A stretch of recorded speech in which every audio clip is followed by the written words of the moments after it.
語聞き流し10分間、名作リスニング、英語テキストと MP3 ダウンロード、その他の物語は、ホームページよりご利用いただけます。88thpp.com 88thpp.com Fortunately for his peace, his former owner was killed in a drunken brawl at the Kermesse of Mechlin, and so sought not after him nor disturbed him in his new and well-loved home. A few years later, old Jihan Das, who had always been a cripple, became so paralyzed with rheumatism that it was impossible for him to go out with the cart any more. Then little Nello, being now grown to his 6th year of age, and knowing the town well from having accompanied his grandfather so many times, took his place beside the cart, and sold the milk and received the coins in exchange, and brought them back to their respective owners with a pretty grace and seriousness which charmed all who beheld him.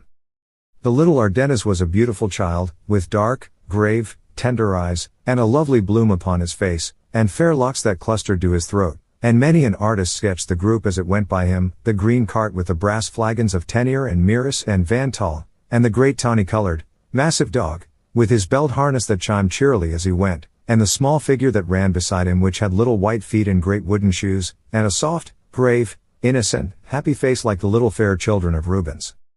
Nello and Patriski did the work so well and so joyfully together that Jihan Das himself, when the summer came and he was better again, had no need to stir out, but could sit in the doorway in the sun and see them go forth through the garden wicket, and then doze and dream and pray a little, and then awake again as the clock tolled 3 and watch for their return.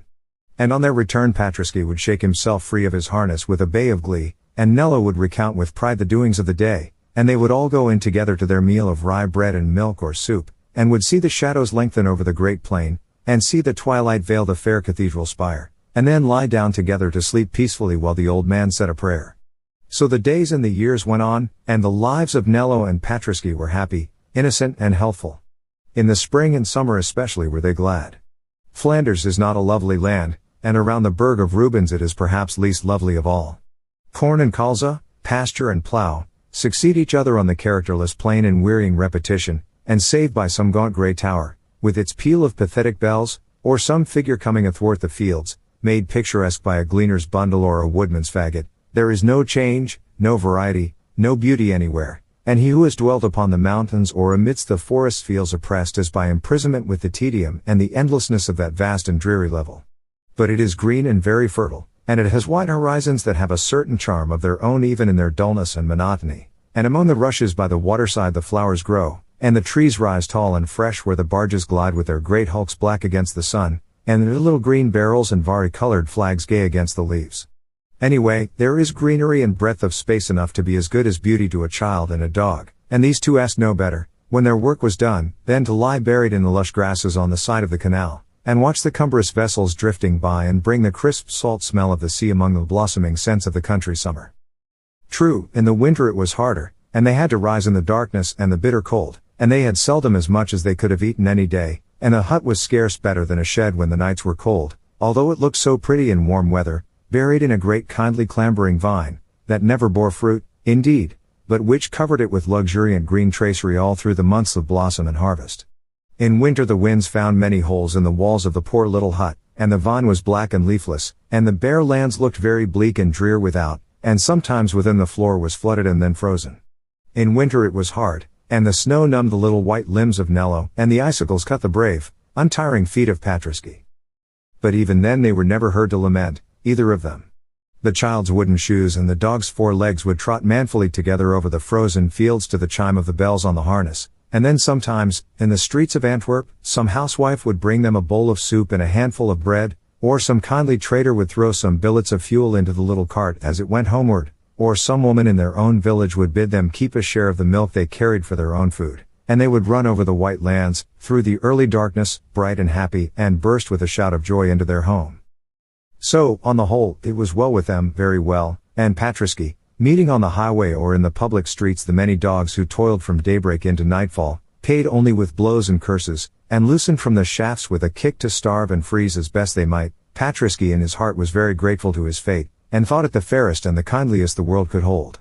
Though he was often very hungry indeed when he lay down at night, though he had to work in the heats of summer noons and the rasping chills of winter dawns, Though his feet were often tender with wounds from the sharp edges of the jagged pavement, though he had to perform tasks beyond his strength and against his nature, yet he was grateful and content. He did his duty with each day, and the eyes that he loved smiled down on him. It was sufficient for Patriski. There was only one thing which caused Patriski any uneasiness in his life, and it was this.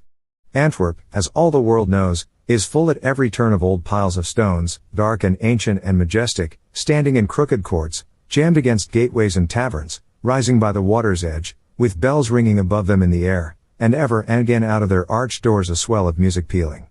There they remain, the grand old sanctuaries of the past, shut in amidst the squalor, the hurry, the crowds, the unloveliness and the commerce of the modern world, and all day long the clouds drift and the birds circle and the winds sigh around them, and beneath the earth at their feet there sleeps, Rubens. And the greatness of the mighty master still rests upon Antwerp, and wherever we turn in its narrow streets his glory lies therein, so that all mean things are thereby transfigured. And as we pace slowly through the winding ways, and by the edge of the stagnant water, and through the noisome courts, his spirit abides with us, and the heroic beauty of his visions is about us, and the stones that once felt his footsteps and bore his shadow seem to arise and speak of him with living voices. For the city which is the tomb of Rubens still lives to us through him, and him alone. It is so quiet there by that great white sepulchre, so quiet, save only when the organ peals and the choir cries aloud the Salve Regina or the Kyrie eleison. Sure no artist ever had a greater gravestone than that pure marble sanctuary gives to him in the heart of his birthplace in the chancel of Saint Jacques. Without Rubens, what were Antwerp? A dirty, dusky, bustling mart, which no man would ever care to look upon save the traders who do business on its wharves. With Rubens, to the whole world of men it is a sacred name, a sacred soil, a Bethlehem where a god of art saw light, a Golgotha where a god of art lies dead. O nations! Closely should you treasure your great men, for by them alone will the future know of you. Flanders in her generations has been wise. In his life she glorified this greatest of her sons, and in his death she magnifies his name. But her wisdom is very rare. Now, the trouble of Patriski was this. Into these great, sad piles of stones, that reared their melancholy majesty above the crowded roofs, the child Nello would many and many a time enter, and disappear through their dark arched portals, whilst Patriski, left without upon the pavement, would wearily and vainly ponder on what could be the charm which thus allured from him his inseparable and beloved companion. Once or twice he did essay to see for himself, clattering up the steps with his milk cart behind him, but thereon he had been always sent back again summarily by a tall custodian in black clothes and silver chains of office, and fearful of bringing his little master into trouble, he desisted, and remained couched patiently before the churches until such time as the boy reappeared.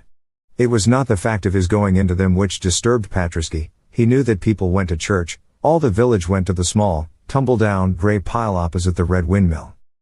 What troubled him was that little Nello always looked strangely when he came out, always very flushed or very pale, and whenever he returned home after such visitations would sit silent and dreaming, not caring to play, but gazing out at the evening skies beyond the line of the canal, very subdued and almost sad.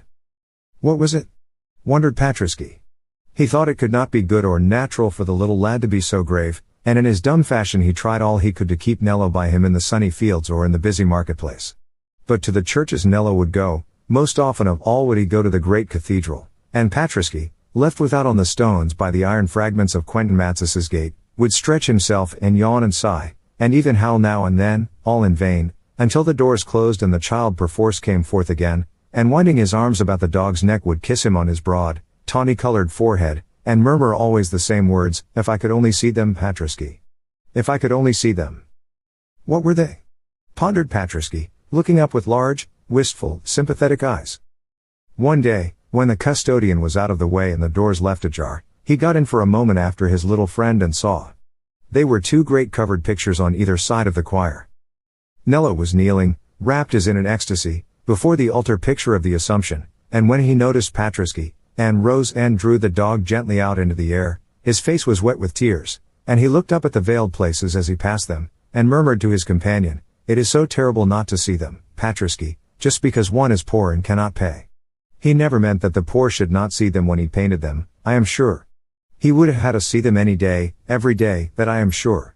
And they keep them shrouded there, shrouded in the dark, the beautiful things, and they never feel the light, and no eyes look on them, unless rich people come and pay. If I could only see them, I would be content to die. But he could not see them, and Patriski could not help him, for to gain the silver piece that the church exacts as the price for looking on the glories of the elevation of the cross and the descent of the cross was a thing as utterly beyond the powers of either of them as it would have been to scale the heights of the cathedral spire. They had never so much as a sou to spare. If they cleared enough to get a little wood for the stove, a little broth for the pot, it was the utmost they could do. And yet the heart of the child was set in sore and endless longing upon beholding the greatness of the two veiled Rubens. The whole soul of the little Ardennes thrilled and stirred with an absorbing passion for art. Going on his ways through the old city in the early days before the sun or the people had risen, Nello, who looked only a little peasant boy, with a great dog drawing milk to sell from door to door, was in a heaven of dreams whereof Rubens was the god. Nello, cold and hungry, with stockingless feet in wooden shoes, and the winter winds blowing among his curls and lifting his poor thin garments, was in a rapture of meditation, wherein all that he saw was the beautiful fair face of the Mary of the Assumption, with the waves of her golden hair lying upon her shoulders, and the light of an eternal sun shining down upon her brow. Nello, reared in poverty, and buffeted by fortune, and untaught in letters, and unheeded by men, had the compensation or the curse which is called genius. 英語聞き流し10分間、名作リスニング。英語テキストと MP3 ダウンロード、その他の物語は、ホームページよりご利用いただけます。88thpp.com 88thpp.com